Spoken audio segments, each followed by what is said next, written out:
নমস্কার বন্ধুরা, শীত তো পড়েই গেল।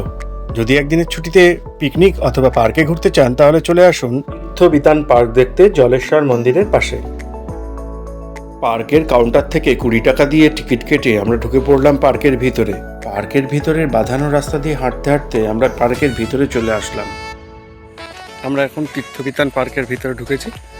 এখানে সুন্দর সুন্দর ফুলের গাছ রয়েছে এবং বেশ সুন্দরই সাজানো। গাছ কাটিং করে পার্কের নাম লেখা হয়েছে, বেশ সুন্দর লাগছে দেখতে। পার্কের ভিতর রয়েছে হরপার্বতীর একটি সুন্দর মন্দির। গাছগুলোতে প্রচুর কমলা লেবু ফলেছে। হরপার্বতী মন্দিরের সামনে শিবের একটি সুন্দর স্ট্যাচু করা রয়েছে। পার্কের এই ফুল গাছগুলো দেখতে বেশ দারুণ সুন্দর লাগছে।